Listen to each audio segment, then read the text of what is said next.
Halima, pourquoi elle se cache? Bon, elle se cache, elle fuit. En tout cas, j'en profite pour remercier les partenaires du salon Wakili, Billets Discoun qui organise un tirage au sort pour remporter un billet à destination de l'Afrique. Je remercie également Naledi Niara qui est parmi nous pour la réalisation du reportage vidéo du salon. Merci à tous les exposants, je ne pourrai pas tous vous citer parce que j'ai une mémoire de poisson rouge. Donc avant d'oublier des gens, je préfère tous vous remercier d'une seule traite plutôt que de vous citer un à un. Bon bah Halima revient, elle se cache plus. On applaudit Halima s'il vous plaît. Mais pourquoi vous applaudissez pas plus fort?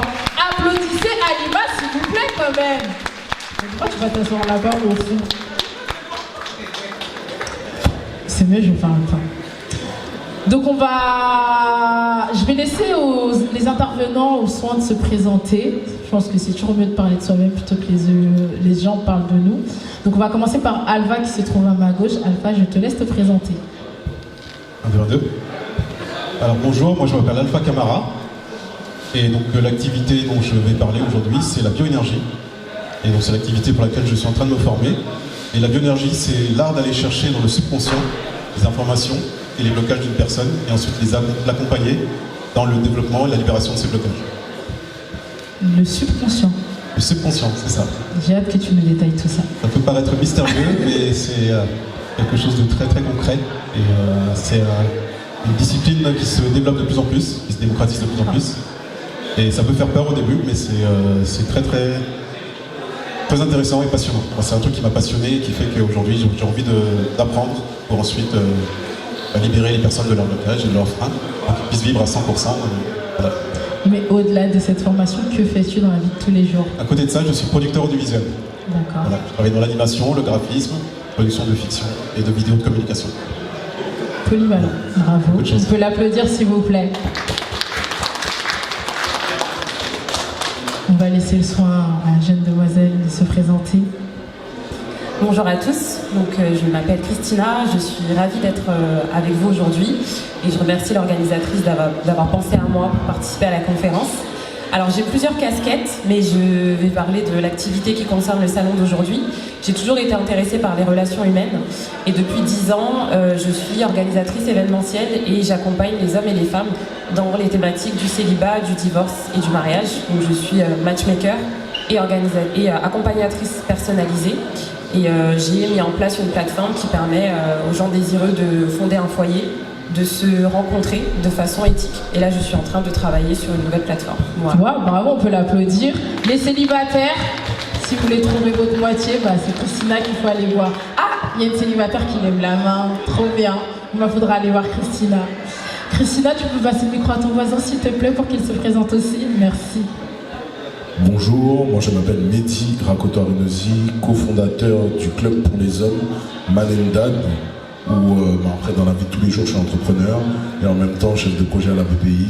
Dans ça j'ai créé un espace de travail de coworking dans le 91 à Ivry-Coquerolles où on organise plein d'événements, des événements pour la communauté comme Black Vision.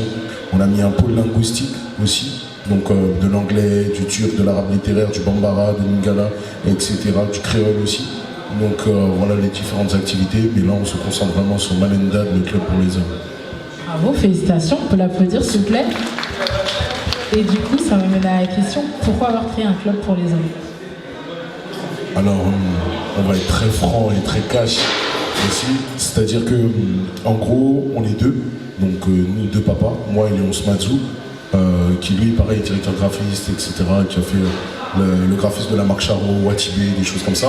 On est tous les deux des vrais cocorons. Et en gros, en tant que papa, nous on faisait le constat qu'il y a énormément de choses faites pour les femmes. C'est-à-dire, vous regardez sur Ivry, il y a Wonder Ladies, Woman Entertainment, sur les réseaux vous avez femmes d'influence, femmes de ci, femmes de ça, bref, femmes partout, femmes. Jalousie. Nous, au bout d'un moment, on a dit, qu'est-ce qu'il y a pour nous, les hommes derrière? Et de là, on s'est dit, on va créer un club pour nous, un espace où les hommes pourront s'exprimer. Et de là, on a créé Man and Dad, où justement, on a une philosophie de travailler sur 4 piliers importants à nos yeux pour nous les hommes, qui sont le physique, la gestion émotionnelle, les sciences sociales et les compétences finance pour un homme. Donc voilà. Bravo, franchement, ambitieux, utile, d'utilité publique. Totalement. Franchement, ça, on va avoir le temps d'en parler là, au cours de cet espace d'échange. Donc du coup, là, on veut parler... en tout cas, merci à vous trois de votre présence, d'avoir répondu présent, en tout cas, à nos côtés. Merci de nous accorder votre temps, vraiment. Et en tout cas, on compte sur vous pour votre expertise, puisque vous êtes comme des experts dans votre domaine. Et là, la thématique, justement, c'est les relations entre les hommes et les femmes. Puisque, à t'écouter, on oppose les hommes et les femmes. Et comme tu dis, il y avait beaucoup de choses à destination des femmes. Et on ne trouvait pas grand-chose pour les hommes. Et la question que je vous poserais, c'est comment on trouve l'accord, enfin, comment on crée un accord parfait entre l'homme et la femme, selon vous? Alors, je vais me permettre de commencer. Je pense qu'en soi, l'accord parfait entre les hommes et les femmes, il est censé être naturel. Je pense que c'est la société aujourd'hui qui ne cesse de nous opposer. Et malheureusement, on est de plus en plus nombreux à rentrer dans ce jeu-là. Mais logiquement, l'homme et la femme sont deux créatures qui ont été créées en couple et qui ont été créées pour se compléter. Donc nous ne sommes pas censés être l'un contre l'autre. Donc pour moi, après, c'est une éducation qui est certainement à refaire parce que on a été formaté finalement quelque part. Et c'est triste parce que je le vois de plus en plus justement sur les réseaux sociaux. On est constamment l'un contre l'autre, plutôt d'être ensemble contre les problèmes. Donc les problèmes de la conjecture de la société ou peu importe. Mais l'idée c'est vraiment de s'unir. Et ça me permet de rebondir un peu sur ce qu'a dit Mehdi pour parler un petit peu de notre rencontre. Donc j'ai rencontré Mehdi en début d'année et par rapport à ce que moi je faisais depuis 10 ans, j'étais un petit peu triste qu'il n'y ait pas d'hommes justement qui lancent aussi des initiatives parce que c'était un petit peu mal vu à mon sens que moi je me permette de lancer un cercle pour les hommes ou autres. Et c'était important qu'on puisse tous travailler, aussi bien hommes que femmes, à relancer un certain équilibre. Donc quand j'ai rencontré Mehdi avec son club Manendad, pour moi c'était la totale complémentarité de diversité mariage.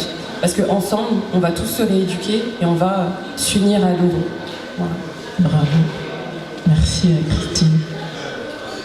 Alors si je peux rajouter, effectivement, je la rejoins totalement. C'est-à-dire qu'on est sur un travail de complémentarité.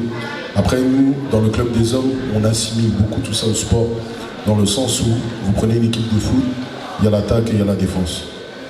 La femme, si on dit que c'est l'attaque, elle va travailler pour être le meilleur attaquant possible. Nous, on va travailler pour être le meilleur défenseur possible. Et à nous deux, on fait le match. Et l'objectif commun, c'est de gagner. C'est tout ce qu'on a à faire. Chacun dans son rôle, chacun essaie de devenir le meilleur dans son rôle possible. Nous, en se basant sur nos 4 piliers, parce qu'il y a des choses, après, c'est propre à nous, c'est-à-dire au club, qu'on ne peut pas demander à une femme si nous, on ne le fait pas nous-mêmes. Et donc, à partir de ce moment-là, c'est pour ça que nous, on est rentré dans... Quand même, quand on rentre dans le club Manendad, il y a une charte que chaque homme, membre, certains sont là, certains sont ici, que chaque homme doit signer. C'est-à-dire que ce n'est pas une charte d'engagement envers Mehdi, parce que c'est une charte d'engagement envers lui-même. S'il ne peut pas s'engager envers lui-même, ça veut dire que tu n'es pas quelqu'un sur qui on peut compter. Donc continue ton chemin, parce que nous, on va te demander à te dépasser. Parce qu'on se voit pour des séances de sport, on se voit pour travailler sur notre mindset, on se voit pour travailler sur comment faire de l'argent en tant qu'homme, pour subvenir déjà, nous, à nous-mêmes, par la suite, ceux qui ont une conjointe, en plus de ça, et ceux qui ont une progéniture, comment faire les choses pour les mettre à l'aise. Wow. J'aime beaucoup les valeurs, en tout cas ça me parle. Et toi Alpha, qu'est-ce que tu dirais? Je suis d'accord avec le discours et je dirais que le mot important c'est complémentarité. On a l'impression que la société évolue et que les rapports changent par les femmes. Et donc là le but c'est de trouver un équilibre, de trouver une nouvelle adaptation des deux côtés pour qu'on puisse continuer à évoluer ensemble. Ok. Je voulais rebondir sur un point que tu as dit Mehdi, sur chacun doit être à sa place. Du coup, moi, la question que j'ai envie de vous poser, c'est quel est le rôle de la femme, quel est le rôle de l'homme selon vous? Alors, nous, on va retourner à une position très primaire de l'homme. C'est-à-dire que l'homme, pour nous, n'a pas un physique pour être sur Instagram ou quoi que ce soit, ou TikTok ou autre. On peut l'applaudir pour ce qu'il vient de dire, s'il vous plaît. Là, je suis obligée parce que les hommes danseurs de TikTok, là, on est fatigués quand même.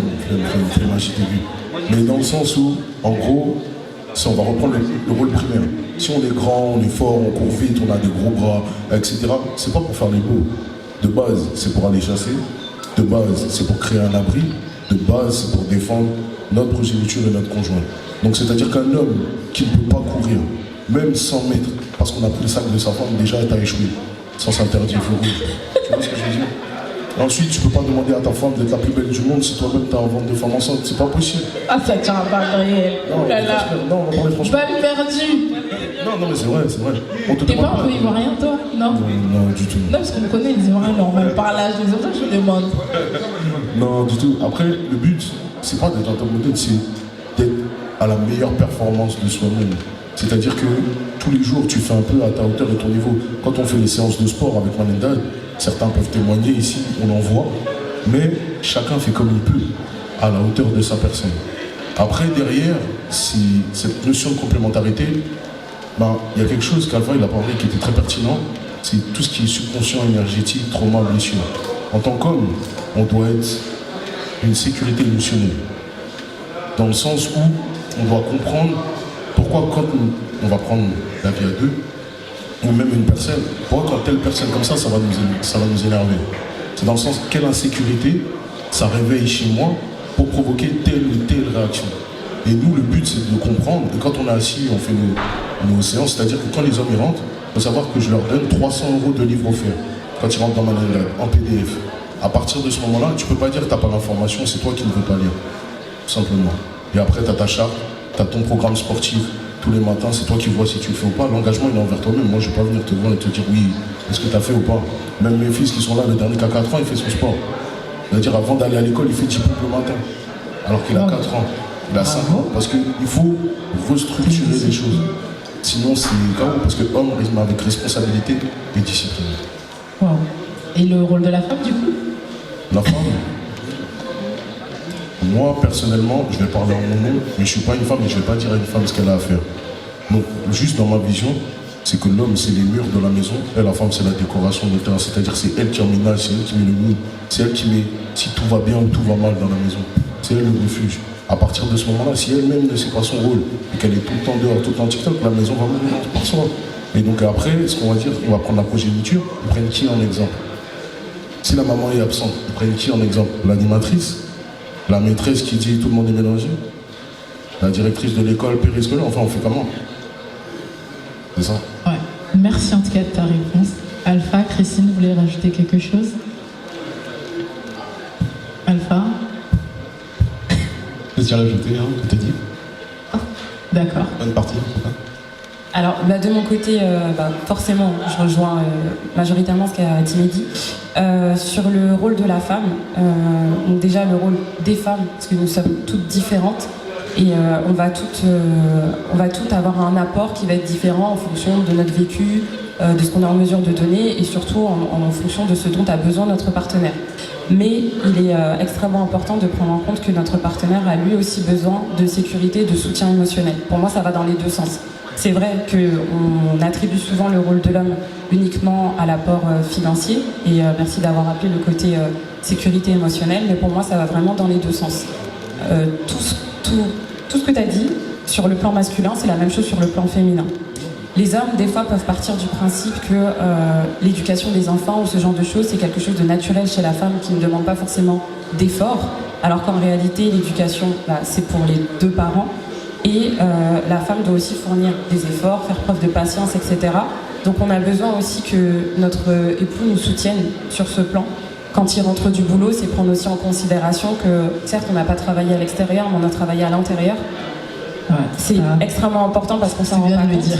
Mais dans le sens inverse, c'est important que son épouse soit un soutien pour lui qui travaille également à l'extérieur. En fait, il ne faut pas minimiser le rôle et les efforts de chacun. Parce qu'on part aussi peut-être du principe que c'est facile pour un homme de sortir, de travailler, de ramener de l'argent, alors que c'est une pression en soi. C'est tout autant une pression qu'une fierté et une dignité. Sortir et avoir le poids de sa famille, c'est pas rien. Je pense que c'est une vraie charge mentale et on en reparlera je pense, tout à l'heure. En tout cas, effectivement, je sais que pas plus tard que ce matin, on en discutait dehors avec des jeunes hommes. Et effectivement, je disais qu'on parle beaucoup de la charge mentale des femmes et on ne parle pas celle des hommes. Et il y a un exemple qu'on m'avait donné qui m'avait frappé. un ami m'a dit qu'une femme, quand tu es dans une situation compliquée, en tout cas financièrement, tu pourras toujours te retourner. Il y aura ton frère, il y aura tes cousins, tu auras un ami, tu auras ton père. Un homme, quand il est face à une difficulté financière, justement cette fierté, cet ego que tu es en train de souligner, mais en fait, il n'aura personne vers qui se retourner, il n'a que lui-même. Et on ne se rend pas compte de cette charge, comment elle peut être dure. Et beaucoup disent même souvent qu'en Afrique, c'est pour ça que les hommes, on a beaucoup de foyers en tout cas où les hommes sont morts, il reste que les femmes parce que justement, parce qu'ils ont cette charge mentale, ils n'ont pas longue vie. Donc je rejoins totalement ce que tu dis. Exactement. Et pour continuer à imaginer un petit peu tout ça, je vais vous demander d'imaginer un homme qui se lève chaque matin avec des valises, des kilos de valises sur les épaules, des valises invisibles, et qui traîne en fait cette souffrance et cette douleur au quotidien et qui la cache derrière un sourire, derrière une façade. C'est ce qu'on vit actuellement. Les hommes vivent une crise silencieuse et je pense qu'on est arrivé à un moment où on ne peut plus se permettre de le taire en fait. Et qu'il est important de sortir des tabous et des non-dits, de libérer la parole, de leur permettre justement d'exprimer leurs faiblesses ou leurs besoins. Parce qu'en fait, la faiblesse est mal vue aujourd'hui. Sauf qu'on est humain. Donc on a une part d'ombre, on a une part de lumière, on a une part de force, on a une part de faiblesse. Et cette faiblesse qu'on va surmonter justement au quotidien participe à notre force et à notre courage. Mais la société a éduqué les hommes à ne surtout pas montrer leur vulnérabilité, ne surtout pas pleurer, être des hommes forts, être des hommes capables, comme on dit aujourd'hui sur les réseaux. Mais ça reste des êtres humains. Ça veut dire qu'eux aussi, ils ont le droit de se tromper. Eux aussi, ils ont le droit d'avoir des doutes. Eux aussi, ils ont le droit d'avoir peur. Et si on ne leur laisse pas la capacité d'exprimer ce qu'ils ressentent, ils n'ont pas la possibilité d'évoluer. C'est quelque chose qui ronge en fait réellement de l'intérieur. Ça entraîne des dépressions, ça entraîne des maladies. La différence avec les femmes, ça ne veut pas dire que les femmes souffrent moins, ça veut dire qu'elles prennent des fois cette initiative de demander de l'aide et qu'on accepte que les femmes souffrent en fait. C'est normal qu'une femme ait des émotions, c'est normal qu'une femme pleure, etc. Mais un homme, c'est pas possible. Donc aujourd'hui, il faut remettre le curseur un petit peu au milieu. On doit chacun s'écouter, prendre en considération les différentes épreuves qu'on traverse dans nos vies et pouvoir justement retrouver cet équilibre que nous sommes réellement en train de perdre et qui a un vrai impact sur la société, sur l'individu, sur le collectif, mais également sur la nouvelle génération. Je te remercie. Et toi, Alpha, selon toi, le rôle de l'homme, de la femme, comment toi tu le perçois? Je pense que déjà le rôle de chacun, c'est de prendre soin de soi. Si tu commences à prendre soin de toi, derrière le couple ira mieux. Donc la responsabilité de chacun, c'est de se dire je vais pas bien, il faut que j'avance, il faut que je travaille sur moi. Et c'est vrai qu'on en a parlé, pour les hommes c'est plus difficile, en fait c'est pas encore rentré dans les mœurs de demander de l'aide. Demander de l'aide, ça veut dire ah je suis faible, ah je suis fragile. Et beaucoup ont ce discours entre on ne doit pas montrer de faiblesse parce que derrière je suis pas un homme, je dois assurer ceci, cela. Mais au fur du temps ça s'accumule, et ça peut avoir des conséquences internes pour la personne plus graves et pour le couple et la famille aussi, pour étendre tout ça, quoi. D'accord, je te remercie. Et moi j'avais une autre question, selon vous, est-ce que le machisme et le féminisme détruisent le couple? Ce qu'on appelle macho et macho. Il y a féminisme et féminisme. Une femme qui dit qu'elle reste une femme et qu'elle est dans son énergie, qu'elle est à sa place, etc. Et qu'il y a des choses que pour elle, elle n'a pas à faire au rôle, je l'entends totalement. Et il y a des hommes. En fait, le but, c'est pas d'être dans un conflit. Le but est dans un travail en commun pour un objectif commun. Et je rejoins beaucoup ce qu'Alpha a dit, c'est-à-dire que oui, d'être dans un extrémisme de position, ça peut être compliqué. Mais par contre, accepter de dire voilà, moi mon rôle c'est ça. Après, à ma façon, à ma sauce, parce que chaque être humain est différent. Mais par contre, je vais travailler pour essayer d'être le meilleur possible dans mon rôle. Ça, oui, c'est quelque chose de pertinent. Et comme il disait, moi je suis totalement d'accord avec lui sur soi. Parce que féminisme ou pas, limite, je vais même pas me positionner dessus parce que je ne suis pas une femme. Je sais pas ce que ça fait de sortir le soir et de craindre par rapport à ma sécurité. Je sais pas ce que ça fait d'avoir une relation au travail professionnel avec le genre opposé et de savoir que ça peut être compliqué par rapport à... Je ne sais pas ce que ça fait d'être enceinte 9 mois, je peux accompagner. Je ne sais pas ce que ça fait d'allaiter, je ne sais pas. Donc je ne vais pas me positionner dessus. Par contre, je sais ce que ça fait en tant qu'homme. C'est-à-dire, je sais quand on touche à ta conjointe, comment toute la société te regarde pour savoir ce que tu vas faire. Je sais, quand ta femme est en difficulté financière, toute sa famille te regarde, toute ta famille te regarde, on va dire qu'est-ce que tu fais. Ça oui, je sais. Donc en fait, je ne vais même pas parler de féminisme, c'est pas mon rôle, je suis pas une femme. Mais par contre, en tant qu'homme, moi, je vais rentrer dans mon rôle, et comme il disait, je vais bosser pour justement, en tant qu'homme, égale responsabilité, pour remplir le nombre de responsabilités. Et après, la femme, elle, de son côté, elle voit ses responsabilités. Je suis surprise quand même.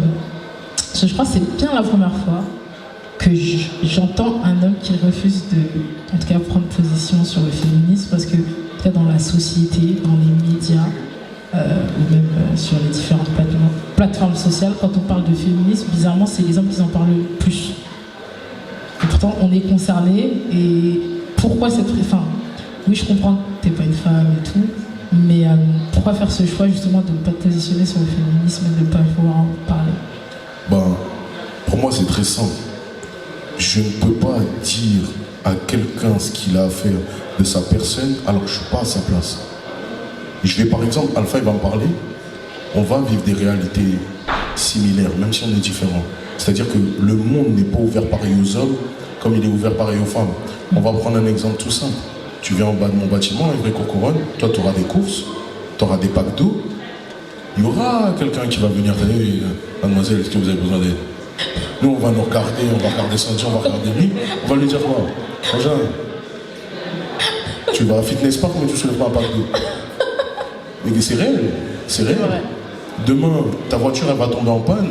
Toi, il y a quelqu'un qui va s'arrêter. Sur la 6, sur la 86, quelqu'un va s'arrêter. Moi, il y a 2 personnes qui s'arrêtent. La police et la DDE. Enfin, mais c'est concret. C'est concret. Ou soit j'appelle un bougama, mais même il va dire, oh frérot, nanana. Tu vois ce que je veux dire? Mais c'est moi qui dois être responsable de mon bourbier. Toi, tout le monde va s'arrêter pour toi. Moi, personne. Demain, il n'y a plus de métro dans Paris, je ne suis pas retourné, je n'ai pas pris mon RERD. Toi, tout le monde va s'arrêter. Madame, est-ce que vous avez besoin d'eux? Et nous, frère, on est là, on va être posé.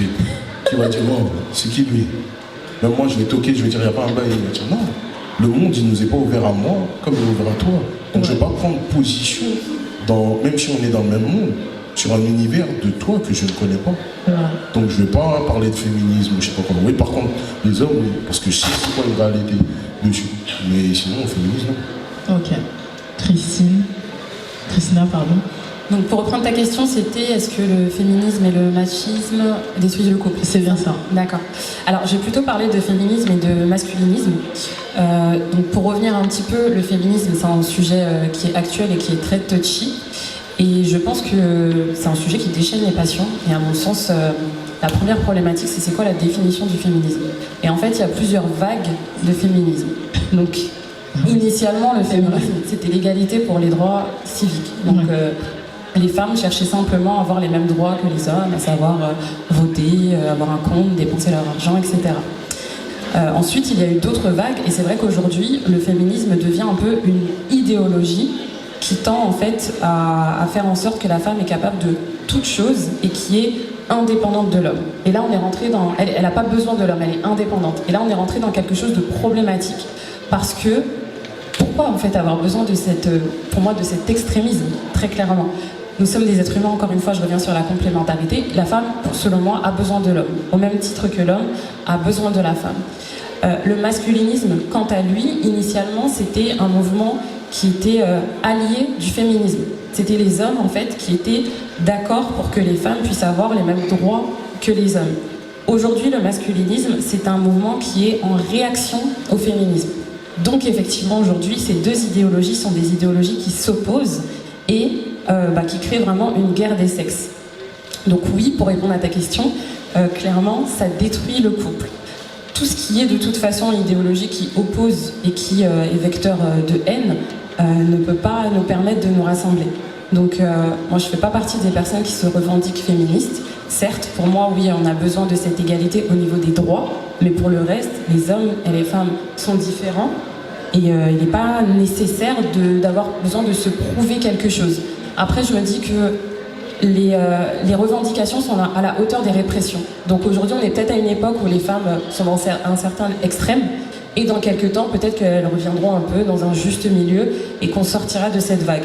Mais ce sont des idéologies qui sont très dangereuses, parce qu'il y a l'extrémisme aussi de ce qui est le masculinisme. Je ne sais pas si vous connaissez ce qu'on appelle les incels. Et donc ce sont des personnes qui ont vraiment une haine des des femmes et qui part du principe que les femmes sont fautives de leur célibat qui est involontaire. Et à l'inverse des incels, on a les femcels, c'est la même chose, c'est la haine des hommes parce que les femmes partent du principe qu'elles sont célibataires de façon involontaire à cause des hommes. Et ça, ce sont des mouvements qui sont très très graves et qui ont entraîné aussi des faits divers dramatiques, à savoir des tueries, etc. il y a quelques années. Donc pour moi, effectivement, c'est très grave. Et du coup, oui, tu disais qu'il y a plusieurs courants de féminisme, parce qu'effectivement, il y a l'afroféminisme, il y a le féminisme des musulmans, il y a le féminisme des chrétiens. On essaie toujours de rentrer les gens dans des cases, comme j'aime bien dire, alors que finalement, on a chacun sa case. Et en tout cas, je vous pose la question à tous les trois, pas qu'à madame. Pensez-vous que le féminisme existe vraiment? Alpha? Je dirais que oui, il faut faire attention au terme employé.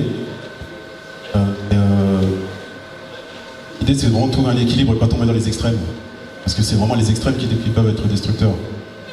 Et je peux comprendre que la société évolue et qu'il y a des hommes qui ont du mal à se réadapter à cette situation et qui peuvent se sentir menacés, qui peuvent se sentir agressés parfois par un féminisme agressif. Mais l'idée pour moi, c'est vraiment de réfléchir et de trouver un équilibre. De se dire, d'accord, la société évolue, évoluons avec. Et comment on trouve cet équilibre? Adaptons-nous à cette évolution. Comment on trouve cet équilibre? Parce que je l'ai répété plusieurs fois, l'équilibre. L'équilibre, c'est l'éducation. L'éducation, la communication.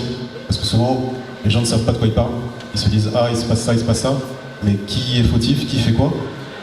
S'éduquer, communiquer entre nous, entre hommes et femmes, améliorer la communication. Alors, tu parles d'éducation pour justement trouver cet équilibre. Mais quand justement tu n'as pas reçu cette éducation, comment tu fais? Bonne question. On trouve des moyens de se rencontrer, de discuter, des organisations comme celle-ci, où on va discuter, débattre, avoir les avis de chacun. Et l'idée, c'est vraiment de s'ouvrir, d'aller chercher des informations, et plutôt que de rester bloqué dans des pensées et d'extrapoler, il faut se confronter à la vie réelle, aux situations. Oui. Je vais essayer les autres répondre plutôt. Est-ce que le féminisme existe vraiment? Et justement, Alpha disait qu'il fallait trouver un équilibre pour ne pas tomber dans l'extrémisme. Comment trouver cet équilibre? Après, moi, comme je t'ai dit, le féminisme, je ne me positionne pas sur ça. Après, moi, je pense pas qu'un homme qui est conscient de qui il est peut craindre le féminisme ou quoi que ce soit. Parce que c'est comme si tu disais qu'un homme avait peur de sa complémentarité. Moi, j'aime bien ce qu'il dit. On peut l'applaudir, s'il vous plaît. Vous êtes timide. On peut l'applaudir bien fort, s'il vous plaît, quand même. Enfin, moi, ça me parle, parce que c'est des débats que j'aime bien tenir avec les gens de façon informelle. Mais effectivement, je pars du principe qu'un homme qui se connaît, en tout cas qui n'a pas de problème avec sa virilité, parce que pour moi, je ramène ça à ça, un homme qui n'a pas de problème avec sa virilité, effectivement, il n'aura pas peur d'une femme qui, en tout cas, peut avoir des idéologies féministes. C'est ça, c'est-à-dire que en tant qu'homme, tu peux même pas rentrer en débat avec une femme qui se dit féministe. C'est-à-dire que tu es en perte d'énergie, tu es en perte de temps, et en plus tu te rabaisses à une personne qui... c'est pas un peu fort? Si on est dans l'extrémisme, c'est essayer de faire comprendre quelque chose à quelqu'un qui est bloqué. Si toi tu sais ce que tu veux, avance, continue tout droit. Mais pourquoi faire comprendre à quelqu'un qui n'a même pas peut-être compris son rôle, qu'on est dans de la complémentarité et qui veut rentrer dans du conflit, dans du conflictuel avec moi? Mais je fais même pas... Tu peux pas t'arrêter à ça. Alors qu'on est plusieurs milliards sur Terre, il y a des femmes qui l'ont compris, avec qui tu peux discuter, avec qui tu peux échanger. On l'a vu lors des débats qu'on a déjà fait avec les membres de son association Diversité. On a vu, elles sont venues, voilà, nous, il y avait les hommes de Manendal, elles sont venues avec les femmes de Diversité, et on a échangé sur les débats, et c'était très instruit, c'était très constructif, et c'était pertinent. Mais parce que c'était des gens qui avaient cette notion de questionnement et de remise en question. Généralement, quand tu regardes le profil, si on va dans l'extrême, de quelqu'un qui est féministe, c'est pour ça que je ne veux pas me positionner dessus. C'est quelqu'un qui... les idées sont arrêtées. Donc pourquoi discuter? Tes idées elles sont arrêtées, c'est très bien, c'est ta responsabilité de vie. Après moi je pense que à partir du moment où on est adulte, on est responsable de sa vie. Tout à fait. Ça veut dire que tu peux pas pleurer de qui tu fais rentrer dans ta vie, même en tant qu'homme. Hein. Même en tant qu'homme, ça veut dire pourquoi tu as mis cette personne-là dans ta vie, ce pote-là, cet ami-là, cette femme-là, pourquoi tu l'as mise dans ta vie? C'est ton choix, mon Voilà. Qu'est-ce qu'elle a réveillé chez toi? Qu'est-ce qu'elle a rassuré, par exemple, comme blessure, ou quelle similitude il y a eu pour que tu l'acceptes et qu'après, la personne soit elle-même dans ta vie, que ce soit positif ou négatif. Donc pourquoi je perds du temps avec une féministe? C'est pour ça que je t'ai dit, je me positionne pas dessus. Ok, je te remercie. Sina. Alors, ta question était, est-ce que le féminisme existe? Alors, en soi, je suis obligée de te dire oui, il existe. La question, c'est est-ce qu'il est nécessaire, en fait? Est-ce qu'il est nécessaire? Est-ce qu'il est légitime? Parce que oui, il est là, les mouvements sont là. Maintenant, comme je te dis, je comprends le souhait de recherche d'égalité, mais je suis contre le féminisme qui oppose les hommes et les femmes et qui, pour moi, justement, n'est absolument pas nécessaire, vraiment. Et selon vous, pourquoi la société oppose les hommes et les femmes? Elle y gagne, hein, la société en soi, mais je vais laisser Mehdi répondre, il a plein de choses à dire. C'est plus rentable. C'est plus rentable fois 10. Quand tu opposes des hommes et des femmes, déjà pour voir comment une civilisation va, regarde les femmes de cette civilisation. Si tu veux voir comment une civilisation va, regarde les femmes de cette civilisation. Les femmes, c'est la base, c'est le pilier. Si dans un foyer, si tu regardes, par exemple, nous on est une fratrie, on est beaucoup de frères dans ma famille, ma mère, quand elle parle, tout le monde appuie sur mute. Personne parle. Attends, je vais juste rebondir sur ce que tu as dit. Je disais quoi tout à l'heure? L'homme, il est sur le trône, mais la personne qui dirige, c'est la personne derrière le trône. Mettez bien ça dans vos oreilles, les garçons, dans vos cerveaux, imprimez-le comme vous voulez. Mais c'est dans le sens où c'est beaucoup plus rentable de faire ça. Quand tu divises deux personnes qui sont censées être un foyer fiscal, c'est un seul impôt. Quand tu les divises, tu as l'impôt de la femme, tu as l'impôt de l'homme. Quand derrière, tu as des enfants, derrière, à Noël ou un anniversaire, etc., il a les cadeaux chez sa mère, il a les cadeaux chez son père. La TVA de l'État, elle va x2, alors que s'ils sont ensemble, c'est tout seul. Quand tu as ton chez toi, j'ai mon chez moi, alors que de base, on devait être sous le même toit, tu vas payer EDF, GDF, TVA. Je vais payer TVA. Mais clairement, même finalement, au niveau de la taxe d'habitation, tu vas payer. Une fois, je vais payer aussi. C'est plus rentable pour l'État. Donc finalement, le féminisme, c'est une idéologie purement économique. Mais totalement, il n'y a aucune cohérence dans tout ça. Donc on défend pas vraiment les droits des femmes, on défend l'économie d'un pays, en fait. Une société qui est basée que sur l'argent. Exactement. Moi, je suis en face. Je sais pas ce que vous en pensez les autres. Alpha. C'est le constat que je fais aussi. D'accord. Société capitaliste qui... Moi, je constate juste si c'est positionné au final.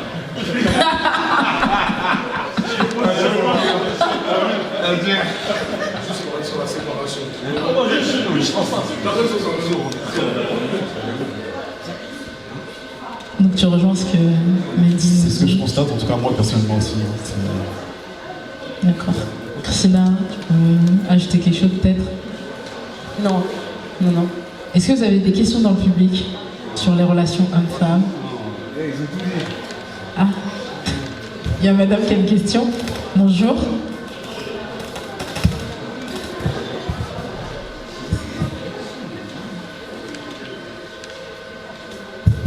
Bonjour, merci à tous. Moi j'ai une question sur la santé mentale des hommes. Ah, c'est le prochain sujet. Ah, c'est le prochain. Ah, d'accord. Mais ça fera très bien la transition, il n'y a pas de souci. Let's go. D'accord.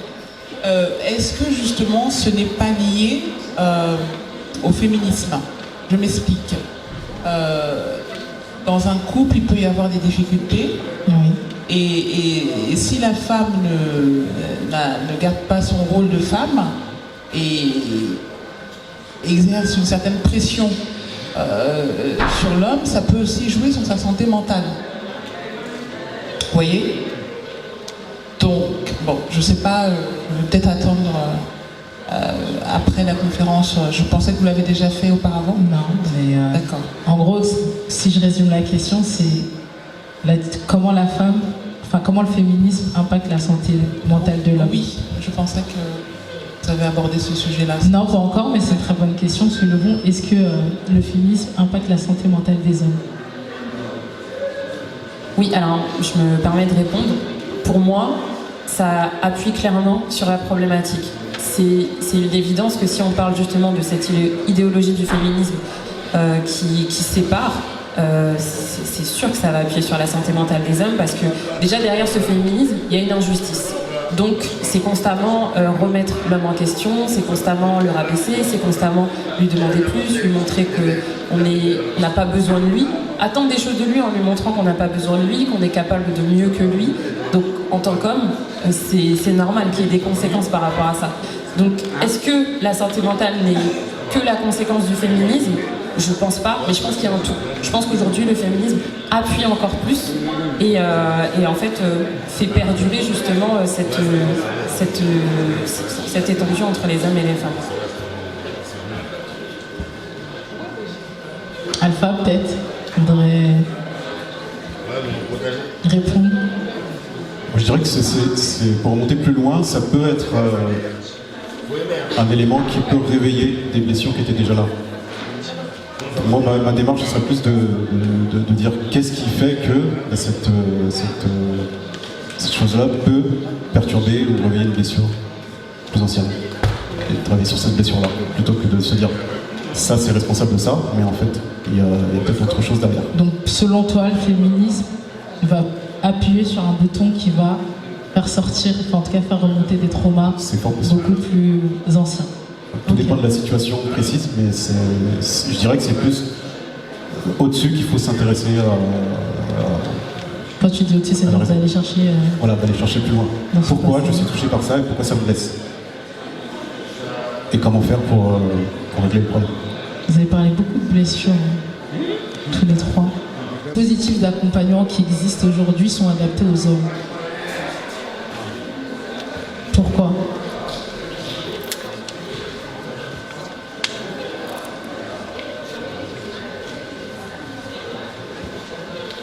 Pour moi, non.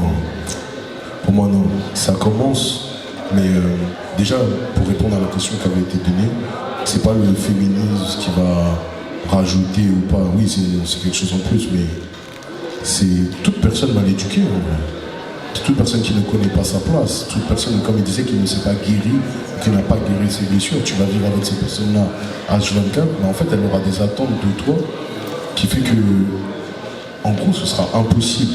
À force, la personne même va devenir une charge au jour le jour.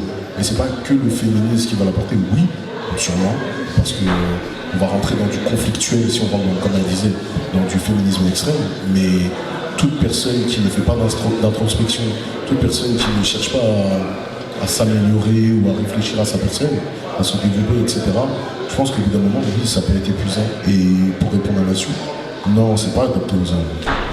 C'est pas adapté aux hommes, parce que nous, en tout cas, dans le club, dans Malenda, quand les hommes, on se retrouve, les trois quarts, ils nous disent, quand on est tous assis, on discute, il y en a même un jour, il a dit, pour en témoigner, si ma femme était là, elle dirait c'est impossible que mon mari parle comme ça de moi. Parce qu'il ne parle pas de ce qu'il ressent. Déjà, même pour rendre les hommes, on a de l'ego. On a de l'ego. On va pas se mentir. Et il faut juste bien le placer. Mais on a de l'ego. C'est ce qui fait que, ah ouais, je suis pas capable de te mettre un but. Depuis petit, je vais te mettre un but. Prenez-les, demandez-leur de faire la course. Même le dernier, il va dire c'est moi le plus fort. C'est normal. C'est normal, mais il faut juste bien placer. Et donc non, c'est pas adapté parce que comment, à l'heure d'aujourd'hui, rendre le travail sur soi, sur sa charge mentale pour un homme attractif? Ta question me parle parce que c'est une question que je me pose jusqu'à aujourd'hui. Je n'ai pas encore eu les réponses, peut-être que vous saurez nous les apporter. Alpha, non? Je dirais qu'il y a des choses, mais on ne les connaît pas. Okay. On ne les connaît pas, et même quand on les connaît, parfois on n'ose pas. Et pourquoi vous n'osez pas? Il y a ce côté-là, cet ego, comme il dit, il y a le côté de je suis un homme, donc je n'ai pas besoin d'aide. Je suis un homme, donc si je montre de la faiblesse, ça sera mal perçu, ça sera mal vu. Ouais, il y a ce côté où l'ego fait que on n'est pas forcément disposé à aller chercher de l'aide et à demander de l'aide. Et après on fait des AVC, c'est triste. Voilà. menti. Non? C'est pour ça, en fait. Mais parce qu'il y a une étude qui démontre que 75% des suicides sont commis par des hommes. Donc un suicide, c'est vraiment qu'on arrive à un niveau de maladie mentale qui est extrême. Et du coup, ça m'amène à la question, quels sont les signes qui peuvent alerter sur le mal-être d'un homme? Et là, je pense que je m'adresse plus aux hommes. Donnez-nous les clés pour savoir détecter si monsieur va bien ou pas. Bah, généralement, les femmes détectent la présence des fois de quelqu'un d'un genre opposé dans l'entourage de son mari. Et elle n'a pas besoin de signes pour ça. Donc pourquoi elle a besoin d'un signe pour savoir que l'homme ne va pas bien? Tu vois ce que je veux dire? Bah, très honnêtement, effectivement, quand on sait qu'il y a une femme qui rôde autour de notre homme, oui, on a le flair. Il n'y a pas de souci, on Donc, accepte. il faut avoir le flair. Nos cœurs restent ouverts. Mais c'est vrai que quand il s'agit en tout cas des émotions profondes de son conjoint, combien même on le connaît, en fait c'est plus compliqué à déceler, surtout quand ça ne va pas. Bah, c'est plus compliqué à déceler parce que à l'heure d'aujourd'hui, quand est-ce que l'homme est valorisé lorsqu'il s'ouvre? À quel moment on dit à un homme qui va aller parler à une femme ou à un autre homme de ses sentiments, de ses faiblesses, de son mal, on dit ah ouais, lui c'est un bonhomme? Il n'y a pas. Depuis tout petit, demandez-le. Pourquoi tu pleures? Arrête de pleurer, t'es un garçon, va te pleurer. T'es tombé, lève-toi, va, continue. Et après, à 30 ans, on lui dit parle seulement. Non mais c'est vrai. Non mais j'ai le problème avec mes frères, parce que j'ai que des garçons pour ma part. Et c'est vrai que moi je suis plus dans cette démarche où quand mes fils pleurent, je leur dis que c'est normal de pleurer, que ce n'est pas grave, mais qu'il faut qu'ils expliquent pourquoi ils pleurent. Et t'as mes frères qui toujours non mais pourquoi tu pleures? T'es un garçon, non mais un garçon ça pleure pas. Ah ouais. Et puis même demain, quand toi tu vas lui dire oui, pleure, c'est normal. Demain, mets-le avec une conjointe. Il pleure là, moins 300 € sur le compte. Sa femme, elle va le regarder comment? Bizarre. Et ben voilà. En bizarre. On n'a qu'à dire la vérité, on parle sans langue de bois. En tout cas, moi je parle sans langue de bois, mais c'est vrai que. Est-ce qu'on est indulgente avec les hommes? C'est ça la question. On va attraper mon col. Allez, moi je t'ai dit, je veux pas qu'on attrape mon col. Mais c'est vrai ce que tu dis. C'est-à-dire que mets un homme dans une maison et toutes les femmes de la maison, dès qu'elle lui pose une question, elle dit ah, je ne sais pas. Chérie, t'as pas 20 €? Non, j'ai pas. C'est vrai. On va le minimiser fort. Bah oui. Et après, tu lui dis pourquoi tu t'ouvres pas. Et c'est compliqué pour lui, tu vois. Non mais après je pense que c'est aussi. Est-ce que c'est pas culturel aussi? Je pense qu'il y a du culturel, et il y a beaucoup le regard de la société sur ce qu'on attend de l'homme. En fait, l'homme, tout le monde s'en fout, mais on demande tout de lui. Comment ça, tout le monde s'en fout? C'est-à-dire que c'est simple. Comme tu as dit, combien de personnes connaissent ces statistiques? Le plus haut taux de sans domicile fixe en France sont des hommes. Le plus grand nombre d'AVC sont des hommes. Le plus haut taux de suicide sont des hommes. Qui a sorti un dispositif Man Entertainment, Man Rescue, Man Empowerment? Ils sont sur la patate. Il n'y a rien. Et après on dit parle seulement en tant que. Je suis obligée de rigoler, mais je savais pas que vous aviez gros sur la patate comme ça, messieurs. Non, nous juste on dit des vérités. C'est même pas gros sur la patate, parce que personnellement, on n'est même pas là pour se plaindre. Mais on va prendre tous les hommes là qui essayent de faire un business, tous les hommes là qui essayent de s'en sortir, qui sont présents. Qui va valoriser leurs actions? Qui va dire au DJ ah gars, t'as sorti tout le matériel, tous les câbles, toute la musique. Non, toi t'as un vrai, viens on parle. Tu vois, ah toi t'as fait les parfums là, ils sont bons, la composition, t'es allé chercher ça où? Qui en parle? Non, on va lui dire fais l'argent seulement. Mesdames, félicitez vos hommes. Non, vraiment, ouais. Mesdames, si je dois vous faire passer un message, félicitez vos maris s'il vous plaît, félicitez vos conjoints, reconnaissez chaque effort qu'ils font, c'est ça? Non, moi personnellement, c'est pas ça. C'est pas ça? Ce que je veux dire par là, c'est que qui va prendre en compte? Tu vois ce que je veux dire? Non, c'est vrai qu'on a tendance à banaliser C'est ça. ce qu'un homme y fait, au même titre que finalement, c'est comme ça qu'on banalise ce que la femme elle fait à la maison. Et puis il a dit quelque chose de très vrai qui n'a pas été souligné au Stabilo, c'est-à-dire que qui porte importance aux blessures de l'homme dans sa vie. Quand il y a un décès, L'homme, on va attendre de lui, tout le monde va le regarder. Sa femme, elle va pleurer, tout le monde va la cajoler et tout. Mais lui, on va le regarder. On va le regarder. Et il a raison. C'est-à-dire qu'en fait, il vit. Il y a un livre qui en parle et qui est très pertinent, qui s'appelle La maîtrise de l'amour. Qui est très pertinent, qui parle des relations fraternelles, enfants, parents, hommes, femmes, etc. Et franchement, j'invite tout le monde à le lire. Et qui explique qu'à partir d'un certain âge, un enfant, de par différents facteurs, a des blessures de peau. On voit comme une maladie de la peau, ça veut dire que la peau elle est ouverte, etc., etc. Et quand il grandit et qu'il ne guérit pas ses blessures, bah, si tu es ouverte au bras et que je te touche le bras, qu'est-ce que tu vas faire? Ça va me faire mal. Ouais, et tu vas enlever ta main. Oui. Et on te dit pas. C'est vrai que madame a une question. Moi, c'est juste contribution. Moi, je suis pas d'accord. Donc, les hommes qui ont des blessures, ils doivent aller consulter. Donc, il y a des professionnels, il y a même des coachs. Et ils n'ont pas besoin d'aller voir la famille ou voilà, de se livrer à des personnes proches. Mais il y a des hommes, ils ont vraiment des problèmes psychologiques parce qu'ils ont une pression familiale, professionnelle. Surtout les hommes afro, ils ne vivent pas dans leur environnement. Voilà, l'environnement n'est pas propice pour eux. Donc il y a des blessures bien plus profondes. Et donc là, on a des coachs, on a des structures aussi pour les hommes. Donc c'est pas tout le temps aux femmes d'aller voir les psychologues, les thérapeutes, les coachs. Donc un homme, il a le droit de pleurer, hein, devant un professionnel, devant un coach. Il y a plein d'alternatives. Et ça, je pense qu'il faut le dire. Votre conjointe, je ne sais pas, ou votre concubine n'est pas forcément obligée de le savoir. C'est mieux si elle le sait. Mais si c'est vraiment une gêne pour vous, voilà. Mais il faut que les hommes, nos hommes afro, il faut qu'ils se soignent. Il y en a beaucoup, ça va pas. Donc, après, pour répondre à la question, si je me permets en tout cas, parce que Alpha il le disait, c'est que il y a des initiatives, mais elles sont très peu connues en fait.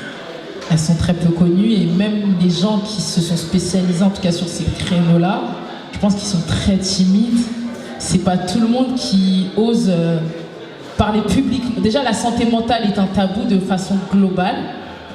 Aujourd'hui, alhamdoulilah, les femmes en tout cas n'ont plus ce tabou et osent aller se faire accompagner par des coachs, des psychologues, des thérapeutes.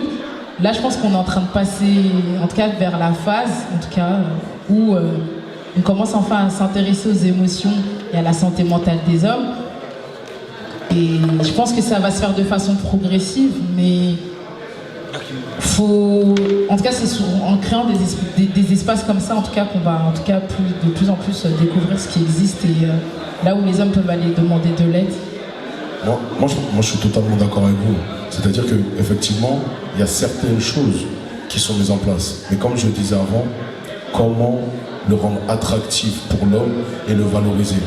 Dans le sens où, je suis sûr, hein, on en parlait la dernière fois avec certains de Malendal, si quand une femme rencontrait un homme et disait est-ce que tu vois quelqu'un pour ta santé mentale et tout, et que lorsque l'homme dirait oui, et que la femme dirait ah ben toi tu bosses sur toi, viens on va ensemble, etc. Je suis sûr que les 3 quarts des hommes iraient. C'est-à-dire, comme on disait, qu'est-ce qui rend attractif, même autre que le soin par soi-même. C'est-à-dire que l'homme, il peut être en difficulté ou il peut être dans un mal-être, mais tant qu'il est bien, en fait, il va pas. Il ne va pas aller. Il va pas aller, il va pas chercher à faire ou autre, etc. Mais par contre, si on rend attractif, comment on le valorise? Comme on disait, comment on valorise le soin de la santé mentale? Ce qu'il propose, on en discutait tout à l'heure, Alpha, c'est hyper bien, c'est ultra pertinent. Mais comment à l'heure d'aujourd'hui dire à un homme, va, tu vas payer un soin, c'est important pour toi, ça va t'apporter plus, même si tu lui dis que ça va aller bien, ça va améliorer sa vie, il n'ira pas forcément. Mais sinon, regarde, pourquoi tous les bars tabac sont remplis d'hommes? Quelle que soit l'heure de la journée, tu passes devant le bar tabac, c'est rempli d'hommes. Et pourtant, ils ont femme, enfant, le bar tabac, il est rempli toujours, il y a un café. Il n'y a que ça. C'est leur espace. C'est l'espace des hommes où ils parlent, ils discutent, ils échangent. Et mine de rien, c'est comme la femme chez les coiffeuses, enfin les femmes chez les coiffeuses. C'est ça. Et c'est pour ça que nous on a créé Manendad. C'est le lieu où il n'y a que des hommes, à part si c'est des rencontres organisées comme on a fait avec Diversité. Et c'est que des hommes, on parle entre hommes, il n'y a pas besoin de gourou, on discute entre nous, on s'éduque entre nous. Les livres qui sont mis à disposition comme les 5 blessures de l'âme, la guérison des 5 blessures de l'âme, la maîtrise de l'amour, comment ça s'appelle, les 5 langages de l'amour, etc. pour se comprendre. Et même nous, on a dit qu'entre hommes, on disait que si on ne s'éduque pas sur un certain nombre de livres, on ne peut pas se mettre en union. On ne peut pas. Parce que les 5 blessures de l'âme, comme on disait, on parlait des blessures. Lorsque tu réveilles des blessures chez quelqu'un, tu le prends personnellement. Mais si tu ne connais pas, par exemple, les 4 accords Toltec, où l'un des accords, c'est de te dire de ne pas prendre les choses personnellement, effectivement. Ah ouais. Et là, ça change la donne.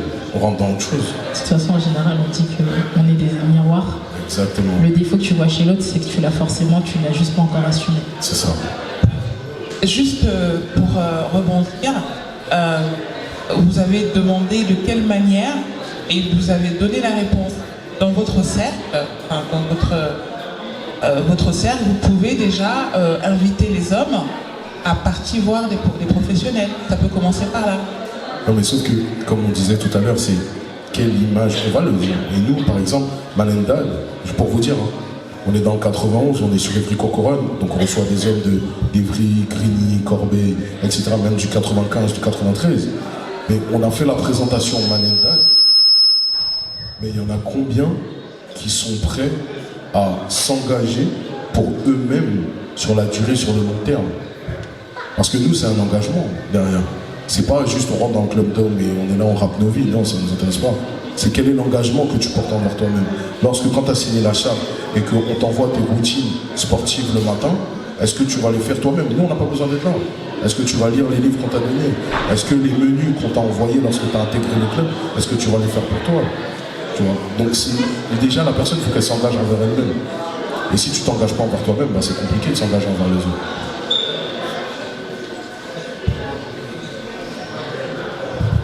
Bah écoute, je vais juste rebondir rapidement sur ce qui a été dit, en espérant ne pas oublier.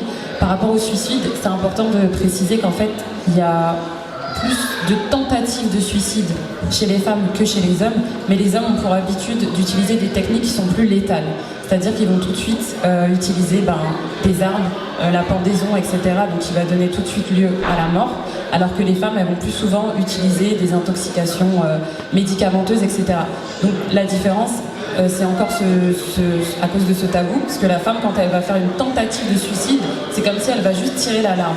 Alors que l'homme, quand il va prendre son arme ou qu'il va essayer de se pendre, ça veut dire qu'il n'a pas du tout eu la possibilité de tirer l'alarme, et on est arrivé tout de suite à un point de... Excusez-moi, dans la salle, il y a beaucoup trop de bruit de fond, s'il vous plaît.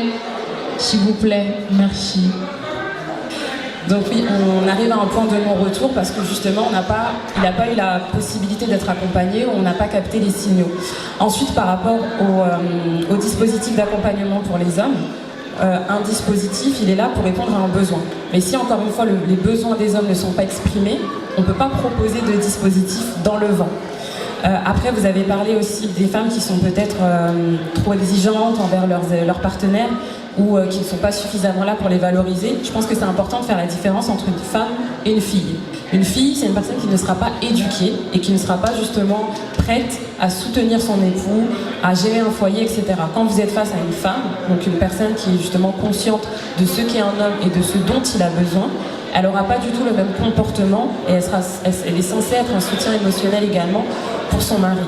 Et la dernière chose où je suis un peu moins d'accord avec toi, Mehdi, c'est je pense qu'il est temps aussi que chacun prenne ses responsabilités. Donc dire qu'on doit faire des choses pour que ce soit plus attractif pour les hommes, peut-être que c'est à eux aussi de mettre des choses en place pour eux-mêmes. Si ce qui est mis en place ne leur correspond pas, ils ont tout à fait la liberté, justement vu qu'ils savent ce dont ils ont besoin, de mettre des choses en place. Alors, tout comme tu l'as fait pour Manendad, mais l'idée aujourd'hui c'est que ce type de structure, ce type d'initiative se multiplie. Quand les hommes justement sont plutôt dans les bars tabac, etc., ok, les bars tabac, donc ils sont là, donc ils disent cette structure existe déjà, j'y vais, et c'est pas forcément une structure qui va leur permettre de s'élever. Il faut aller plus loin en fait, il faut chercher plus loin. Il ne faut pas justement tomber dans tout ce qui est alcool, addiction, etc. parce que c'est aussi la facilité. En général, quand on tombe dans ça, c'est parce qu'on a envie de sortir très rapidement de la tristesse. Et travailler sur soi, c'est quelque chose qui demande du temps, qui demande des efforts, et on ne va pas voir tout de suite les résultats. Mais ça, sur ce plan-là, aussi bien homme que femme, on va devoir fournir les mêmes efforts. Donc autant en tant que femme, on peut être votre soutien, autant de l'autre côté, c'est aussi de votre responsabilité de mettre les choses en place et même de parler à vos conjointes, de leur dire ce dont vous avez besoin, comment vous avez besoin de vous exprimer, comment vous avez besoin que vos conjointes soient des piliers pour vous. Voilà. Juste, s'il vous plaît, les gens dans la salle, s'il vous plaît, si vous pouvez faire un peu moins de bruit, ce serait gentil. Quand l'homme il a parlé, au moins là c'est clair. Merci beaucoup. Merci. C'est ça. Mais moi je suis d'accord, sauf que, comment dire, l'homme, on va lui demander de la productivité active. C'est-à-dire que quand, surtout s'il est à, comment dire ça, surtout s'il a une conjointe, surtout s'il a une famille, etc. Alors attention, je ne suis pas en train de dire que ça c'est moins important que ça. Et on va lui demander plus dans les faits. C'est-à-dire si t'es à un moment, t'es pas dans le foyer, d'accord, t'es pas dans le foyer, ok, des fois t'as besoin de ton petit moment, mais qu'est-ce que tu vas faire pour que ça apporte un plus dans le foyer? Alors qu'attention, travailler sur soi est un plus pour le foyer, est pertinent et est important. Nous, c'est pour ça qu'on l'a créé avec Léonce. On disait qu'on a créé ce concept-là, Malinda, justement pour que des hommes créent un concept pour les hommes. Et que ce ne soit pas forcément à l'initiative d'une femme, ou etc. Parce que qui mieux que nous peut parler de notre réalité? Comme j'ai dit, tu ne peux pas éduquer un garçon comme tu éduques une fille. Demain, quand eux, ils vont se battre à l'école, ou même pour aller aborder une fille, la fille, elle ne sait pas ce que ça fait d'aller traverser une foule, affronter toutes les copines, etc. et de se dire de se manger un sens interdit. Tu vois. Alors que eux, ils vont devoir le faire. Eux, demain, quand ils vont être amenés à se défendre, quand ils vont être amenés à être en couple, on va lui demander, quand on s'en prend à ta femme, qu'est-ce que tu fais? Qu'est-ce que tu fais? Tu prends le bus, tu prends le RERD, tu fais quoi? Tu vas où? Non, on va leur demander d'être proactif. Et c'est ce qu'on demande à l'homme. Sois proactif constamment. Si tu n'es pas à la maison, quelle oseille tu ramènes? Si tu vas à la salle, qu'est-ce que tu fais? Il faut qu'on voit le résultat. Parce que demain, et la santé mentale, c'est très important. Mais comme elle a dit, je suis totalement d'accord, ça prend du temps. Ça prend du temps parce qu'il faut arrêter de se mentir à soi-même.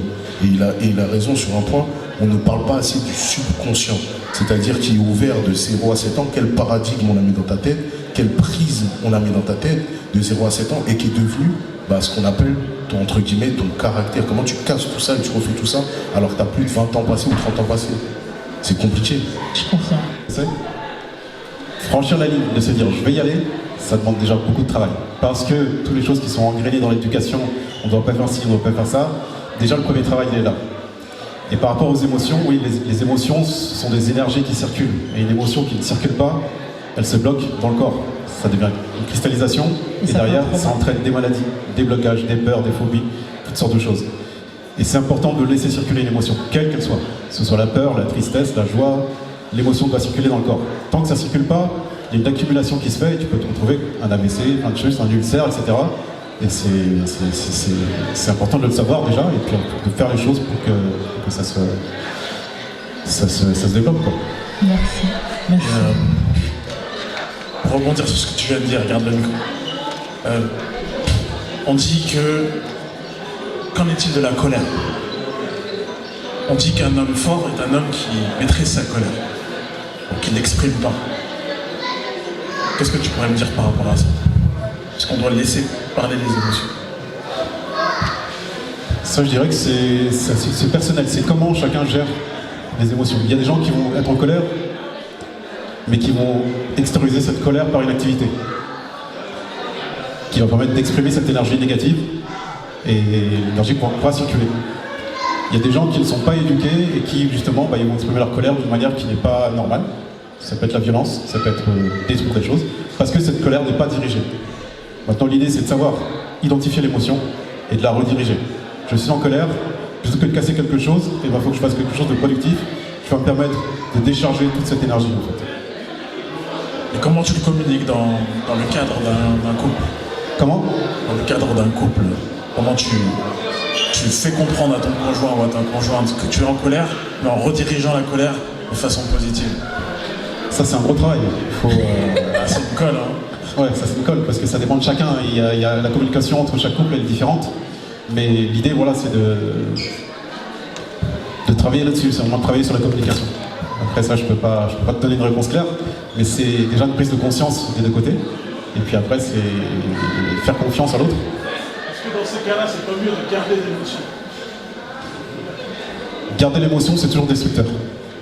Donc le mieux, c'est de l'évacuer, d'apprendre à communiquer, d'apprendre à se connaître et trouver le moyen d'exprimer cette émotion, parce que sinon elle va être destructrice envers l'autre ou envers soi-même.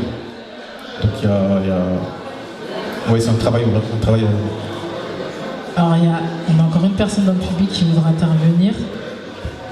Oui, bonjour. Juste une question, parce que c'est vrai que on parle beaucoup de logiciels. C'est vrai que quand on arrive dans un groupe, on arrive avec un logiciel, on est souvent formaté par l'éducation qu'on a eue. Et souvent quand on parle de santé mentale, on parle beaucoup de... l'homme, quand il voit ça, on parle beaucoup de maladie.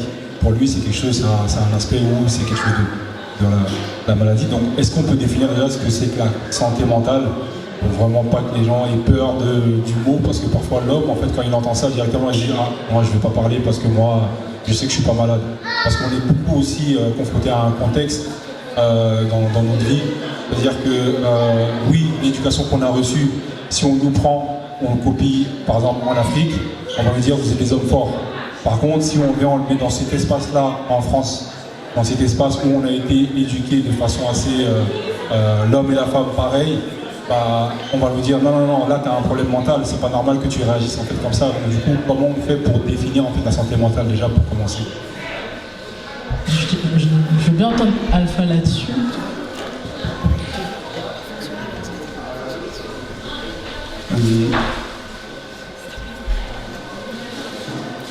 C'est vrai que le terme santé peut faire peur, santé mentale, et beaucoup peuvent ne pas se voir comme malade. Ça, c'est la difficulté.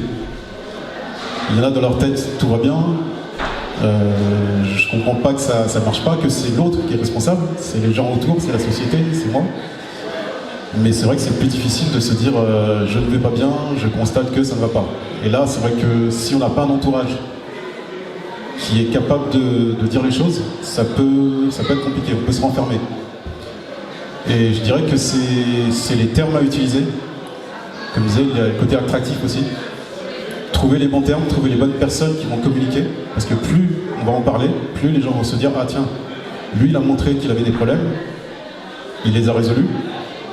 Telle personnalité célèbre, je sais pas, il a fait une interview pour dire que j'avais des problèmes au niveau mental. C'est pas mental, mais c'est plus des problèmes de bien-être, je dirais. Et voilà, par exemple, le bien-être, c'est mieux que de dire santé mentale. Voilà, déjà, voilà, un terme intéressant. Donc, au niveau de la communication, choisir les mots est important. Mais la santé mentale, c'est un état de bien-être en fait. Pardon ? La santé mentale, c'est vraiment un état de bien-être. La santé mentale, je dirais que c'est le bien-être personnel et la capacité à évoluer correctement dans sa vie, à être épanoui, à donner le meilleur de soi-même dans la vie. Je dirais que c'est ça. Après, il y a d'autres choses. Dans le cas d'un conflit, alors, homme-femme, si par exemple la femme n'arrive pas à s'exprimer, est-ce qu'elle peut dire que son mari a un problème de santé mentale? J'aurais pu si c'est un problème de gestion émotionnelle. Comment diagnostiquer en fait ça en fait? Il y a plusieurs niveaux. Si on a du mal à définir et que la femme elle est confrontée à quelque chose où c'est toujours assez compliqué, comment elle peut définir que son mari est vraiment dans un état où la santé mentale est altérée? Donc c'est plus pour ça en fait, pour pouvoir éviter de tout mélanger, de se dire que là oui effectivement il faut qu'il aille voir un psy, parce que si tu dis à ton mari directement là ça va pas, il faut que tu ailles voir t'ailles consulter, lui tout de suite il va être dans l'opposition. Donc comment poser un diagnostic en fait sur ça, et vice versa, hein, c'est l'homme aussi. Là c'est toi le thérapeute. Il y a des cas où c'est très clair, la violence ou autre, là c'est clairement il faut consulter. Après il y a des cas où c'est plus subtil, c'est des petites choses du quotidien, mais dans tous les cas il faut amener la personne à se poser la question et revoir un peu l'historique et voir comment les situations se répètent en fait, parce qu'on rentre dans des cycles où on répète les choses, pas qu'elles arrivent. Et ouais, c'est une question de communiquer, de comment on communique la question, comment on communique la chose, quoi. Il y a des gens qui peuvent se sentir agressés si on leur parle directement, d'autres qui pourront peut-être être plus ouvert si on leur parle d'une manière plus appropriée.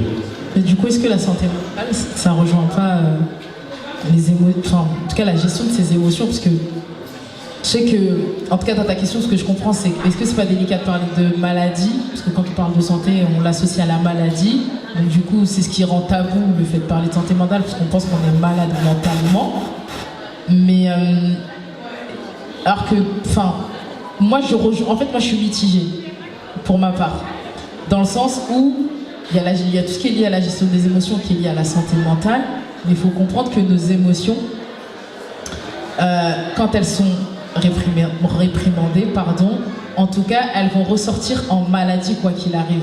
Quand on prend ne serait-ce un exemple concret, toutes les douleurs dorsales sont liées à des émotions. Donc finalement, quand on part de ce constat, pour moi, le fait d'avoir une problématique de gestion émotionnelle, pour moi, c'est de la maladie mentale. Je sais pas si c'est clair. Moi, c'est ma vision. Ça n'engage que moi. Je suis pas professionnelle. C'est une très bonne question, dans le sens où, déjà, je pense qu'il faut réexpliquer. Quand on parle de santé mentale et qu'on parle tout de suite de psychologue, on part du principe qu'on est fou. Souvent, psychologie est égale folie. Donc je pense qu'il faut se remettre la définition et la différence entre un psychologue, psychothérapeute, psychiatre, etc. Et se dire que déjà un psychologue ou un psychothérapeute, c'est quelqu'un qui va te donner un espace où tu vas pouvoir t'exprimer, ou qui va te poser les questions nécessaires pour te permettre justement d'exprimer ce qui est enfoui à l'intérieur de toi. Parce que des fois, tu sens qu'il y a quelque chose qui ne va pas bien, mais tu n'es pas en mesure de l'expliquer. Tu n'arrives pas à mettre des mots sur cette douleur, intérieure ou extérieure, si jamais à ce moment-là, elle s'est somatisée sur ton corps. Et donc, le boulot de ce psychothérapeute, ça va être ça, de t'aider. Donc, ça n'a rien à voir avec la folie. Et c'est pas non plus une formule magique. C'est juste quelqu'un qui va t'accompagner. Comme le disait quelqu'un tout à l'heure là, quand ça ne va pas, si t'es pas en mesure d'en parler justement à ton conjoint ou ta conjointe, va voir ce professionnel qui a été formé pour, entre guillemets, t'extirper les vers du nez et te permettre aussi d'aller plus loin dans ton histoire en fait. Des fois dans ton histoire familiale, dans certaines épreuves que tu as vécues qui ont eu un impact sur toi. Des fois, l'impact il peut arriver peut-être 2 ans, 3 ans, 10 ans après et tu ne comprends pas. Je pense aussi qu'on n'est pas suffisamment formé justement à ce panel d'émotions. Il y a tout un tas d'émotions, il y a tout un tas de conséquences, mais on est très limité quand on en parle et qu'il y a un manque de vocabulaire et de connaissances là-dessus. Donc c'est important effectivement de se dire la santé mentale, c'est quelque chose qui touche tout le monde. Demain tu vis un deuil, quelque chose qui arrive à tout le monde, tu vas te sentir triste, malheureux pendant peut-être des semaines, des mois, le temps de faire tous les processus du deuil. À ce moment-là, ta santé mentale, elle est atteinte. Donc on ne parle pas de folie ni rien, mais c'est une conséquence d'une épreuve de la vie qui est difficile. Ensuite, comment savoir est-ce que notre santé mentale, elle est atteinte ou pas? Si tu vois que tu as de l'anxiété, si tu vois que tu as de l'angoisse, si tu vois que tu as une tristesse qui perdure, que le matin, tu traînes des pieds, que effectivement tu as du mal à gérer tes émotions, donc la colère, la violence, etc., c'est qu'il y a une problématique. Mais on n'a pas tous forcément cette réflexion de se dire je suis comme ça et c'est pas forcément normal. Et ça m'impacte moi et ça impacte les autres et mon quotidien. Et c'est à ce moment-là qu'il faut avoir le courage de se dire il faut que j'aille régler ce problème. Parce que c'est déjà très dur en fait de se dire oui c'est vrai j'avoue j'ai un problème. Mais dans la vie d'un être humain, qu'on vive 30 ans, 50 ans, 70 ans, c'est normal qu'on rencontre des hauts et des bas, qu'on ait des problématiques, qu'on ait des maladies et qu'elles soient physiques ou mentales, ce n'est pas une honte. En fait, le plus souvent la maladie justement, ça nous permet de découvrir des choses en nous et ça nous permet de revenir plus fort. Mais encore faut-il avoir la volonté de traverser ces étapes. Donc, soyons conscients que ça peut arriver à tout le monde. Donc c'est vrai qu'aujourd'hui, on parle beaucoup de dépression, de burn-out, etc. Chose qu'on n'entendait pas avant. La question qu'on peut se poser, c'est est-ce qu'aujourd'hui, c'est une problématique qui est seulement là maintenant et qui n'existait pas avant, ou alors elle était là avant mais on n'en parlait pas, ou est-ce que parce qu'il y a les réseaux sociaux, maintenant on arrive à connaître les dépressions dans tel pays, maintenant ça semble tellement normal. Peu importe, l'idée c'est de se dire que tu es un être humain, tu vas passer par des choses différentes et quel que soit le problème, tu te dois de le régler. Si demain tu es au chômage, tu as besoin de trouver un boulot, écoute, tu vas chercher ce boulot. Tu vas poser des candidatures, tu vas peut-être faire du tutorat, c'est pareil pour ta santé. Et c'est important à chaque fois de se dire si je le fais pas pour moi, Bien sûr, à la base, tu le fais pour toi, mais si tu le fais pas pour toi, aie le courage de le faire pour les autres. Parce que ça aura toujours un impact sur les autres et surtout de penser à ses enfants. Parce que ça va automatiquement retomber sur les enfants. Et si on ne coupe pas ce cercle vicieux, bah, c'est quelque chose qui s'arrête jamais. Et après, effectivement, il y a des problématiques qui sont liées à l'environnement, au côté culturel, au côté religieux, qui rajoutent aussi des pressions vraiment spécifiques. Et on est justement à une époque où on peut avoir accès à cette information qui était peut-être un petit peu trop privée avant. Donc c'est le moment ou jamais de briser tous ces cercles qui circulent dans nos ADN, qui sont de vraies souffrances intérieures, pour pouvoir donner les clés pour les futures générations. Et pour répondre aussi à monsieur par rapport à la colère, si vous êtes en colère, le mieux c'est tout simplement de dire à votre conjointe « je suis en colère, je ne sais pas pourquoi, j'ai peur de mal l'exprimer, donc excuse-moi d'emblée si j'ai peut-être des mauvaises réactions dans les jours à venir ou dans les semaines à venir, mais j'essaye de comprendre ce qui ne va pas et je vais avoir besoin de toi, je vais avoir besoin de ton soutien dans ces moments-là. » Sur le coup aussi, quand vous êtes en colère, il y a beaucoup de personnes qui préfèrent par exemple sortir de chez elles pour éviter d'avoir des mots déplacés, de la violence ou autre. Sortez, marchez, envoyez-lui peut-être un SMS pour lui dire voilà, au lieu de faire des bêtises, j'ai préféré sortir rapidement pour essayer justement d'extérioriser, d'aller mieux, etc. Trouvez des solutions parce qu'il y en a et essayez de prévoir des solutions avec votre épouse avant que les catastrophes arrivent. C'est-à-dire que quand tout va bien, dites-vous bah, si demain ça va pas, comment tu veux que je l'exprime et qu'est-ce que toi tu peux faire pour moi pour que j'aille mieux ou comment moi je voudrais que tu réagisses pour aller mieux. Donc voilà, prévoir le coup en amont, ça vous permettra d'avoir des tips le jour où justement il y aura des potentielles problématiques. Merci Christine. Merci. Oui. C'est bon. Merci beaucoup Christina pour cette contribution. Vous avez tout dit. Et juste une contribution, la santé mentale, c'est quoi? Un exemple. C'est par exemple un homme marié qui va commencer à flirter avec d'autres femmes. Au début, c'est un flirt. Et après, ça va être un vice. Il va commencer à boire un verre. Et puis après, il va devenir alcoolique. Donc tout ça, c'est une forme de santé mentale, de souffrance qui est en train de s'installer. En fait, il va commencer à être agressif. L'agression, donc il va commencer à mal parler, même au travail, même à la maison. Voilà. Donc tout ça, c'est la santé mentale. Il y a une souffrance, donc il y a un comportement qui n'est plus normal. Mais ça, pour s'en rendre compte, bah, ça peut mettre du temps, parfois des années. Et donc, je voulais juste apporter une contribution. Merci Christina pour cette explication très claire. Voilà. Merci pour votre contribution. Alpha. Décidément, Mehdi. Alors, tu as dit un truc intéressant, c'est que tu as dit que ça peut prendre des années. Alors qu'aujourd'hui, en fait, ça peut ne pas prendre des années. Parce qu'en vrai, il y a des thérapies brèves qui peuvent permettre d'identifier très rapidement ce genre de problème, la source de ce problème-là, et ça peut être traité. Donc il ne faut pas aussi partir avec l'idée que faire un travail sur soi, ça va prendre 10-20 ans. Alors même si c'est clair que ça ne va pas se faire d'un clin d'œil, mais parfois les gens se disent ah c'est trop long, donc je ne vais pas me lancer dans cette thérapie parce que ça ne marchera pas, c'est trop long, c'est 10, 15, 20 ans en face à face avec un psychiatre, un psychothérapeute, et ils peuvent être rebutés par ça. Non, Alpha, juste, je parlais, ça peut prendre des années pour la personne de se rendre compte oui. Qu'elle est en souffrance. Pas pour aller, je parle pas pour aller voir un thérapeute. Mais aussi, ça prend aussi des années pour y aller, pour franchir le pas. Oui, mais je parle vraiment voilà, de la santé mentale, voilà, la personne qui est en souffrance. Elle peut prendre des années elle-même à se rendre compte, puisque là on parle des hommes, qu'il n'est pas bien, voilà, qu'il est en dépendance, alcoolique ou autre. Donc je parlais beaucoup plus de ça en fait. Oui, c'est vrai. Et donc l'idée aujourd'hui, c'est d'essayer de démocratiser au maximum pour que ça ne prenne pas des années avant de réaliser quelque chose. On l'identifie tout de suite, donc on agit.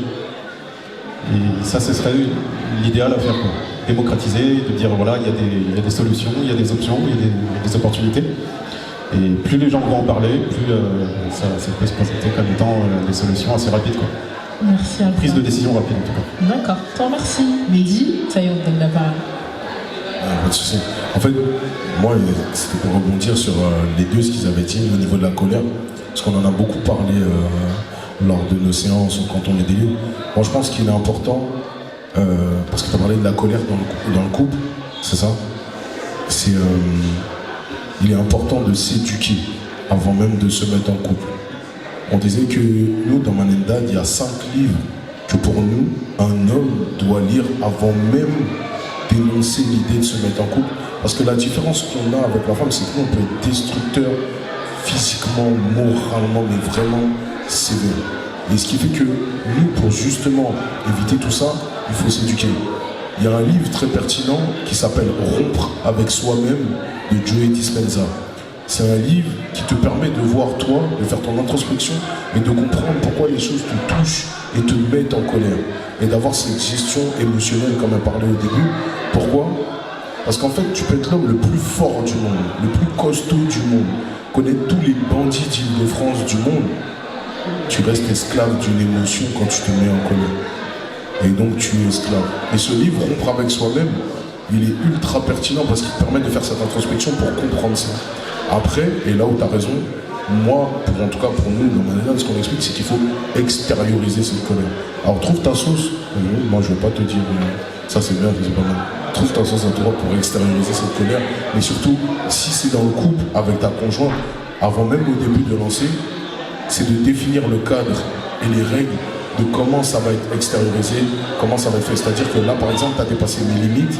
En dépassant mes limites, ben, ce qui va se passer, c'est, voilà, moi, je vais aller de mon côté là, un temps, un instant, parce que c'est ma façon de faire.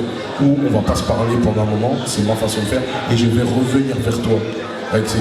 C'est de vous de mettre en place votre fonctionnement. Après, pour répondre sur la santé mentale, oui, qui peuvent peut-être emmener après à de la maladie. C'est pour ça que santé, dès qu'on met le mot santé, on est maladie, puisque le système santé, etc., on est maladie. Mais en vrai, c'est la photo de ton bien-être et de ta gestion émotionnelle sur un instant T où t'en es. Et après, ben oui, si ça perdure dans le temps, ça peut emmener à de la maladie. Mais c'est pertinent de savoir quel est, en fait, d'arrêter de se mentir à soi-même. Je ne vais pas parler pour les femmes, mais je vais parler pour nous en tant qu'hommes. C'est-à-dire qu'on sait qu'on peut avoir un comportement qui, des fois, peut être compliqué.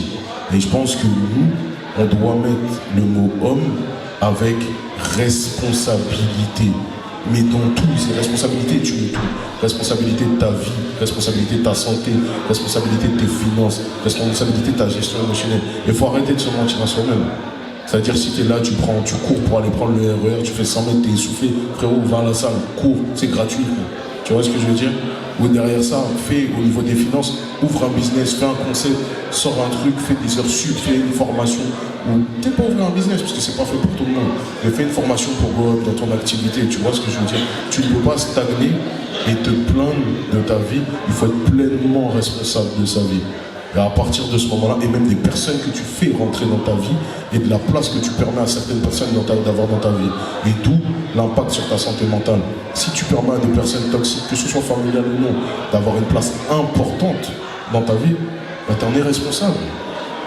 T'en es responsable. Et même une femme demain, elle rentre dans ta vie, et tu vois que, bah, en fait, comment tu te sens en présence de cette personne? Tu peux l'aimer tout le temps que tu veux, mais comment tu te sens réellement en présence de cette personne? Tu es responsable de l'impact qu'elle a dans ta vie. Et je pense qu'à partir du moment où on est adulte, on doit s'éduquer pour détecter les signes et voir que voilà, on est responsable de notre vie à ce moment-là et d'éduquer les nouvelles générations à être responsables de leur vie. Et donc comme Madame disait, Christina disait, ou Alpha, ben, peut-être d'aller voir un coach. Pourtant, on va prendre, nous on est des hommes, ceux qui regardent l'IFC connaissent Nganou. Il a un coach. Malgré qu'il est champion poids lourd, il a un coach non-stop. McGregor aussi, il a un coach. Donc, en fait, on finit pas de s'élever derrière ça. Merci à tous pour vos contributions. Moi, j'avais une dernière question. Peut-être après, si vous voulez continuer le débat, il n'y a pas de souci, avec plaisir. En tant qu'ami, en tant que membre de la famille ou même de conjoint, comment on peut contribuer à veiller à la santé mentale d'un homme? En tant qu'une personne extérieure. C'est ça. En essayant de le connaître le maximum possible pour lui permettre de l'aider à parler et de s'ouvrir. Et surtout en lui permettant d'avoir un espace sans jugement. C'est-à-dire quand il va te dire telle ou telle chose, comment tu vas le regarder? Est-ce que ça va baisser sa valeur? Quand tu vas lui dire, bah là, t'es à découvert là, trouve un deuxième travail, il va dire, franchement, j'ai pas la force. Comment tu vas le regarder quand il va dire, franchement, j'ai pas la force? Tu vois. Quand tu vas lui dire, oui, mais là, tu vois, mon beau-frère, le copain de ma soeur, le mari de ma soeur, il fait ça, nanani, et le mari de ma cousine, il m'a emmené là, on est parti à Dubaï, et l'autre, ils sont partis à Cancun, et l'autre, ils sont partis à Punta Cana, et toi, on est là, on va en camping à côté de Fleury.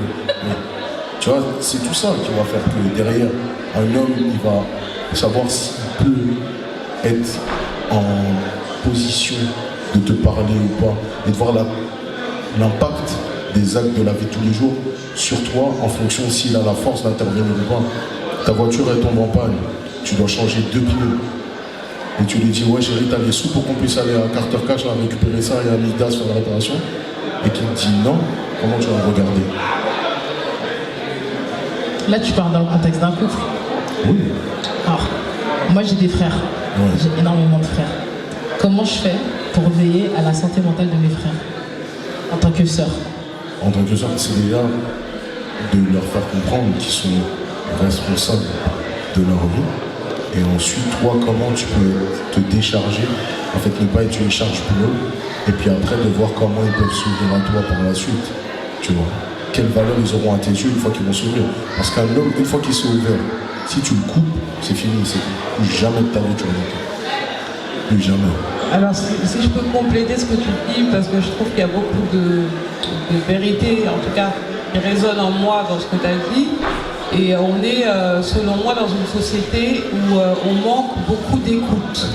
C'est-à-dire que souvent, quand on écoute les conversations extérieures, dans les transports, où les gens se parlaient, ou même sur les réseaux, c'est la culture du je. Et donc, souvent, les gens pensent qu'ils font des conversations, alors qu'avant ils vont plutôt réfléchir à ce qu'ils vont répondre avant d'avoir entendu le propos de l'autre. Et je pense qu'on est dans une société, et surtout en couple, entre amis, en famille, donc ça rejoint un peu tout ce que tu disais tout à l'heure, Tasta. Je pense que le plus important, c'est de savoir écouter. Et souvent, nous les femmes, on n'a pas forcément besoin de réponses, parce que les réponses, on les a. Mais on a besoin d'une oreille, et souvent c'est ce qu'on n'a pas. Par exemple, on va se mettre sur le canapé avec notre mec, il va être sur son portable, etc. Nous on est là en train de lui raconter notre life. Ouais, ma cousine m'a fait ci, c'est passé ci, c'est passé là. Puis au bout d'un moment, t'as l'impression que tu l'embêtes en fait. Mais s'il se mettait 5 minutes à ton écoute en disant, il pose son téléphone, chérie, pendant 5 minutes je vais t'écouter, vas-y, lâche-toi, dis ce que tu as à dire, je pense que ça améliorerait beaucoup de choses, et vice-versa. Donc je pense que l'écoute, elle manque beaucoup, et que je pense qu'elle est essentielle. Moi je vais rebondir sur ce que tu dis, parce qu'effectivement, on parle beaucoup de communication, que dans toute façon la communication c'est indispensable dans toute relation, qu'elle soit familiale, amicale, professionnelle ou sentimentale, ou en tout cas amoureuse. Et je rejoins ce que tu dis, c'est qu'on nous dit de communiquer, mais on oublie de rappeler aux gens que dans la communication, il faut savoir écouter. Et ça, c'est vraiment important, en tout cas à retenir. Si vous devrez retenir une chose, c'est vraiment communiquer, mais pour bien communiquer, il faut savoir écouter. Christina, Alpha. Pourquoi tu regardes comme ça? Alors, je suis tout à fait d'accord avec la personne qui a intervenu. C'était vraiment sur quoi je voulais mettre le doigt, c'était l'écoute. En soi, je pense qu'il faut apprendre à demander, apprendre à écouter, apprendre à développer son empathie et à rendre légitime ce que la personne va dire en fait, et à prendre en considération. Parce que des fois, ok, on va écouter peut-être 2-3 minutes, mais on va pas essayer de se mettre à la place de l'autre, et on va peut-être diminuer ce que la personne elle ressent. Oh non, c'est rien, c'est pas grave, t'abuses, etc. Tu fais ça à une personne une fois, elle revient pas te voir une seconde fois, très clairement. Donc c'est à nous aussi déjà de connaître aussi notre entourage, parce que là ça vaut aussi bien pour le conjoint que les frères, les cousins, etc. Les connaître un minimum, ça nous permet justement de savoir à quel moment... Attends, excuse-moi Christina. Où est-ce... Tu es très bruyant. Le bruit s'il te plaît. Oui, merci. Merci Christina, je t'en prie. Oui, donc si tu apprends à connaître les hommes de ta famille et de ton entourage, déjà tu es en mesure de détecter un minimum quand il ne va pas bien. Dans ses réponses, dans son comportement, dans son mode de vie. Et après, c'est à toi, justement, de lui proposer cette safe place qui va lui permettre de s'exprimer, comme je disais, et vraiment l'écouter autant qu'il en a besoin et de la façon dont lui, il en a besoin. Et au fur et à mesure, je pense qu'il y a forcément un moment où il aura confiance en toi, en fait. Et il saura que s'il y a un problème, il peut venir te parler. Tu vas pas te moquer de lui ni rien, tu seras vraiment à son écoute. Merci. Juste, rebondir effectivement sur le safe space, c'est important parce qu'on le construit en fait depuis qu'on est petit, avec nos amis, avec notre famille. C'est-à-dire que quand on rentre dans un mariage, on a toujours ce truc de quand ça va pas, on sait déjà à qui parler en fait.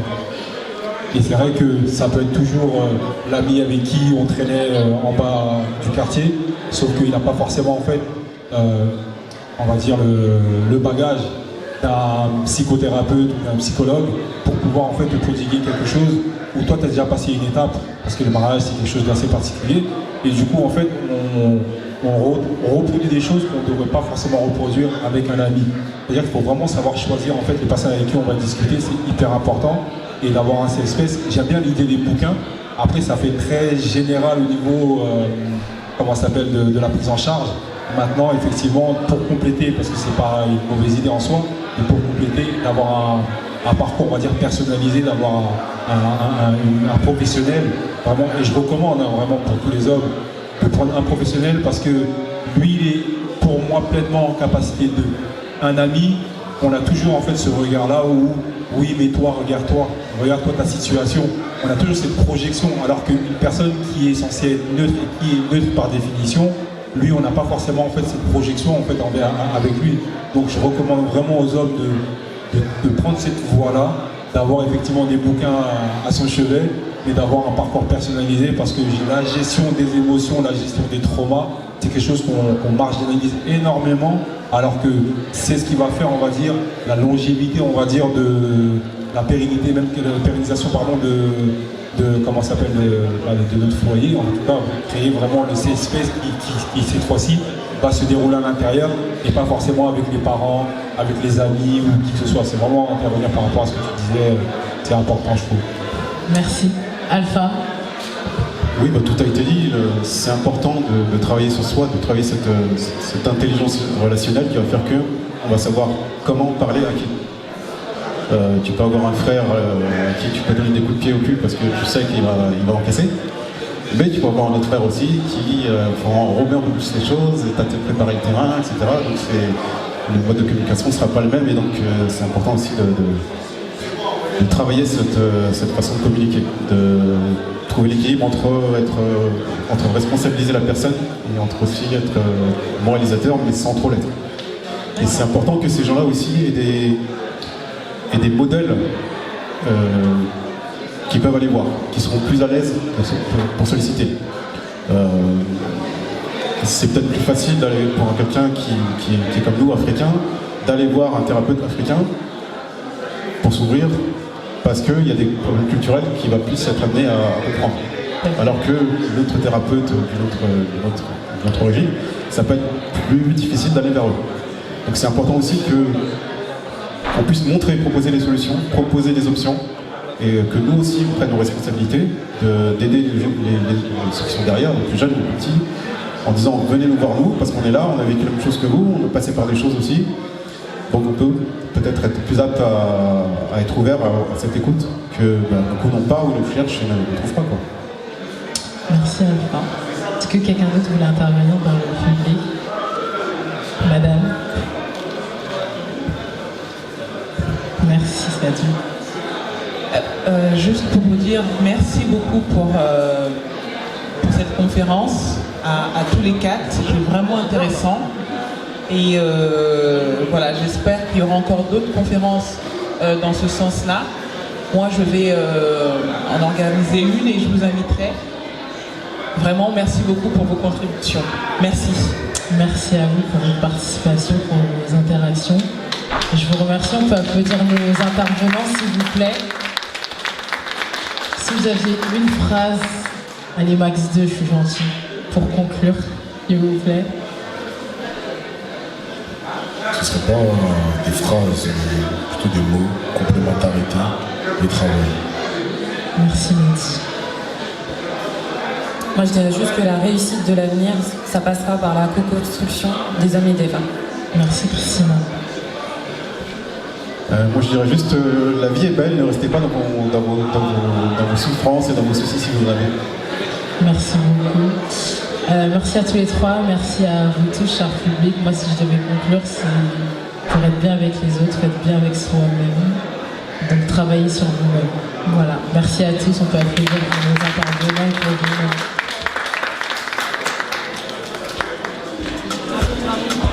Je suis vraiment très heureuse d'avoir été invitée par Halima aujourd'hui à faire partie des intervenants sur le panel de cette conférence. Je trouvais que le public était vraiment intéressé, j'ai apprécié leurs questions, j'ai apprécié l'échange et j'espère vraiment que ce sont des thématiques qui vont pouvoir être vulgarisées parce que je pense qu'on en a réellement besoin à notre époque. Je pense que Halima a été extrêmement courageuse de lancer cette initiative aujourd'hui et je la soutiens à 100% parce que je pense que les salons 100% hommes ou tout type de projet exclusivement à destination des hommes ou en tout cas en les prenant en considération, c'est plus que nécessaire aujourd'hui et j'invite vraiment les hommes justement à rejoindre ce type de mouvement et encore félicitations à Halima et à toutes les personnes qui ont été présentes aujourd'hui. Alors je me présente Mehdi Rakoto Arinosi, cofondateur du club Manendad, justement un club dédié aux hommes et pour les hommes et fait par des hommes. La conférence a été très pertinente, en plus ça a été important d'avoir plusieurs avis et franchement ça a fait toute la différence sur la suite, sur la réception, le public il a été réceptif, on a pu échanger avec le public, les questionnements, les remarques ont été faites, les rebondissements, c'était très pertinent. L'initiative de l'événement elle est au top, surtout que ce soit fait réservé aux hommes et puis pour mettre en valeur certaines choses pour les hommes, franchement c'est vraiment top.